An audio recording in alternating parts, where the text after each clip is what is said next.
สบายดีพ่อแม่พี่น้องสุขคนเนาะมื้อนี้กะมาเจอกันอีกเช่นเก่าเช่นเคยเนาะมื้อนี้เฮากะมาอยู่ไฮอยู่นาคือเก่าเนาะพี่น้องเฮากะสิพาพี่น้องไปเกี่ยวข้าวเนาะพี่น้องเพราะว่ายามนี้ก็ยามเกี่ยวข้าวสินะเนาะเฮากะสิพาไปเบิ่งเลยเนาะพี่น้องเพราะว่าพ่อแม่กำลังตัดข้าวอยู่พุ่นเนาะเฮาก็สิพาไปเบิ่งตัดข้าวแล้วเฮาก็สิพาลงไปเกี่ยวตัวที่ว่ามันตัดบ่ได้เนาะแล้วมันล่มอ่ะนะมันตัดบ่ได้เฮาก็สิพาไปเกี่ยวเนาะพี่น้องวู้ดมาไกลๆพี่น้องไปเบิ่งน้ำน้องเฮาก็สิพาเบิ่งข้าวกันเลยเนาะพี่น้องอุ้ยตกคะนาวู้ดอยู่ข้างหน้าพี่น้อง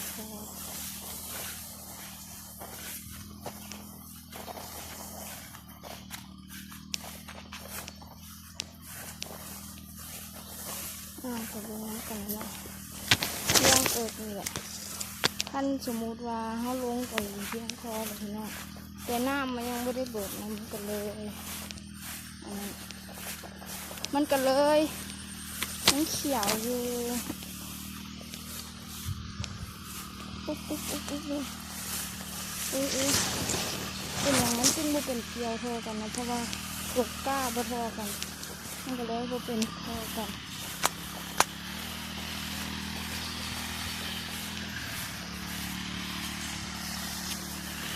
ตัวนี้ผมงามพี่น้องเลย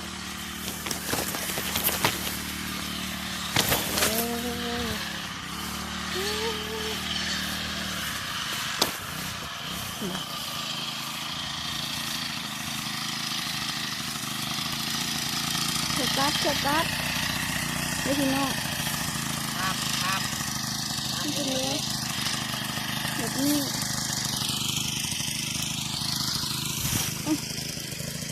ลงสตูน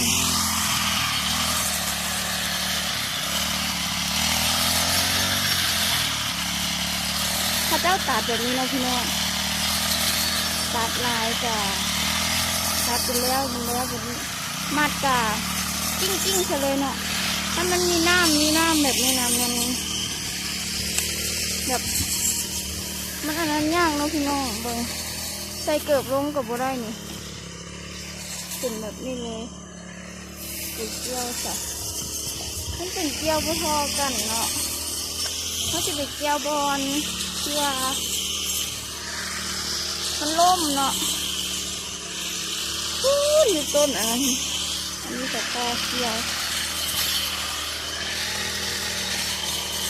พามาเบิ่งข้าเจ้าตัดเข่าเนาะพี่น้องแล้วตัดแบบนี้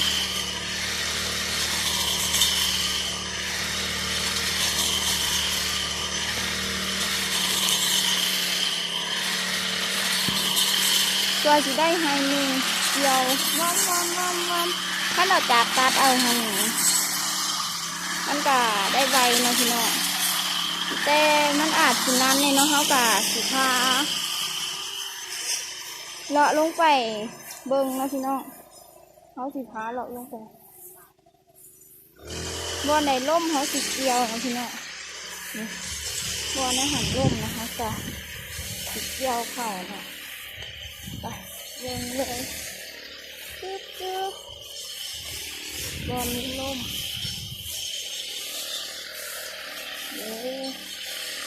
นี่บอลนี้ล่มเขาก็จิเกี่ยวนะแต่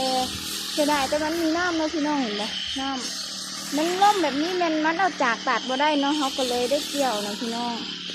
ไปเบิ่งน้ำกันเลยเนาะหมากเป็นหมากเลย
กัน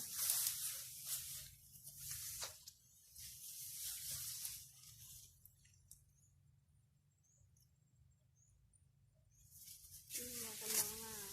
นี่กำลังเลี้ยงถือมาดูเลย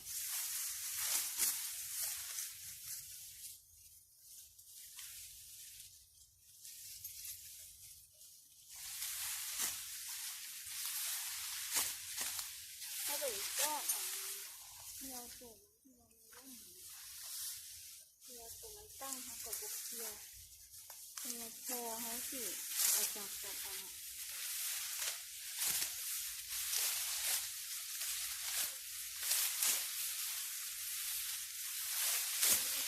จากที่น้องพี่น้องจะได้เปลี่ยน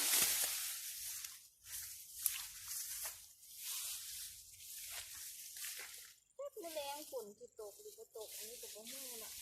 แต่กับนักเรียนก็ไม่ต้องมันตกต้นมาเลยไม่ได้มาเอาตอนตกด้วย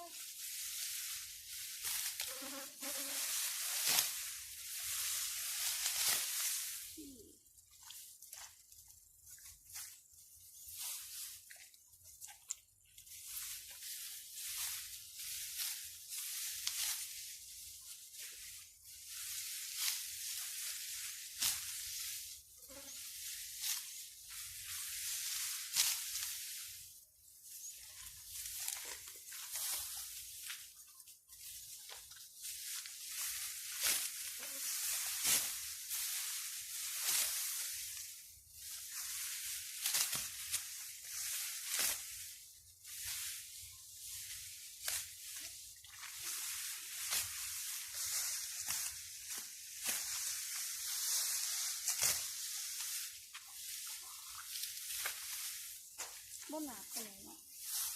เต็มเลย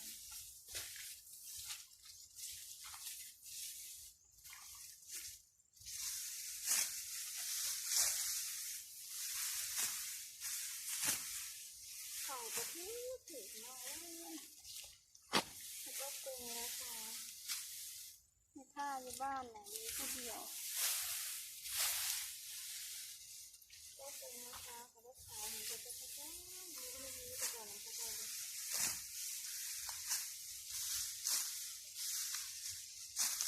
ก็ไปขายแล้วก็เต่าละ2-3 แสนเรื่องของเขา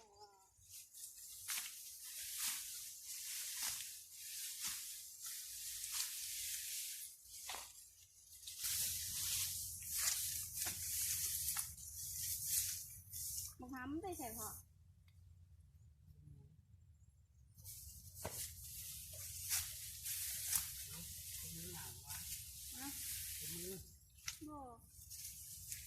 บ่เห็น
ให้นี่ก็ใกล้อยู่แล้วเนาะพี่น้องพอกำลังตัดอันนี้เขาก็เกี่ยวอันนี้แล้วเนาะนี่เกี่ยวซุ่มมันล่มแล้วเราพอกำลังตัดอยู่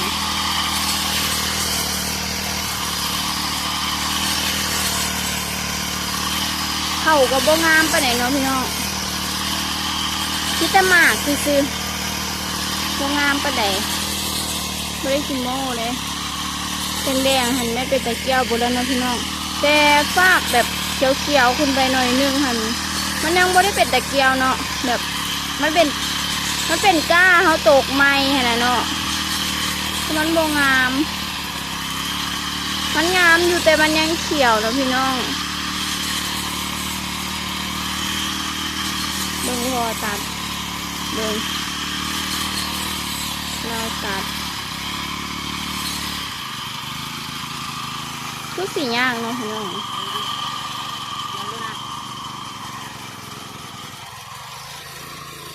สิไปเกี่ยวหรอก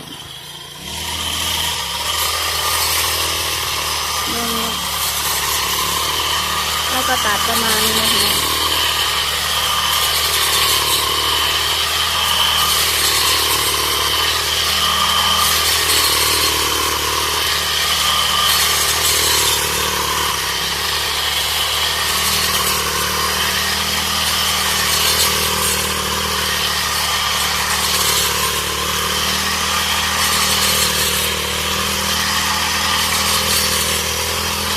ตัดเข่าเนาะ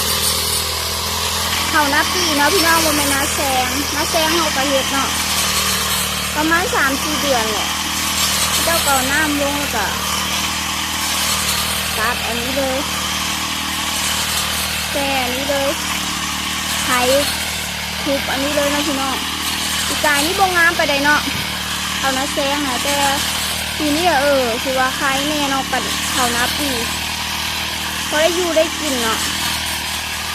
ได้ขายพร้อมเลยเกี่ยวซ้ำนี่พอดีงามแล้วพี่น้องหามเกี่ยวแม่เกี่ยวด้วยแล้วเนาะไฮเนี่ยพี่น้องเนาะอันนั้นพอเราก็ตัดอันไฮที่2เนาะเขากะสิไปลงเกี่ยวไฮที่2กันเนาะพี่น้องแบตเมฆ10เบิดแล้วเนาะพี่น้องเมฆกับ10บ่ได้ถ่ายแล้วเด้อพี่น้องท่านแบบบ่ได้อันปิดคลิปกะขอโทษขออภัยเนาะเพราะว่าเขากะแบตเบิร์ดเลยเนาะพี่น้องเขาก็สิถ่ายไปซ้ำนี่แหละเบิ่งบักน้องสุบาวได้เนาะพี่น้องเข่าลงไปวู้เหลืองๆอยู่เนาะพี่น้องเกี่ยวเสือสีแล้วหาก็ได้2 ไฮเนาะหาก็ได้2 ไฮหาก็ได้ไฮเดียวเป็นงามอาดลาดเป็นอย่างเนาะพี่น้องแต่มัดหันมันอะไรเนาะเบิ่งมันต่อเฟืองหางมันเลยตกเนาะพี่น้องเลย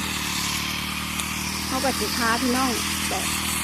ไปเกี่ยวอะไรเนาะพี่น้องไปเบิ่งน้ำกันเลยเนาะเขากับสิค้าพี่น้องไปเกี่ยวเลยเนาะไปเกี่ยวเลยไปหามเกี่ยวเข่าเอาไหมเลือกกุ๊กนะ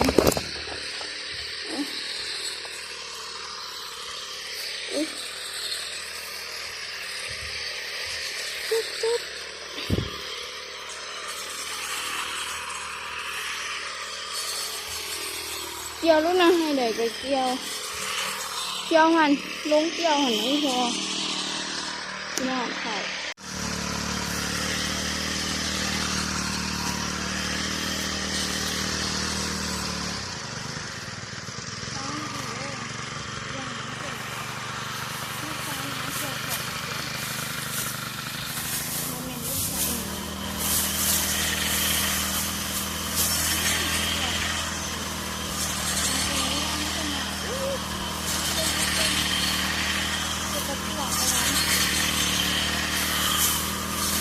เด็กๆก็จะได้ติดเยอะมากเลย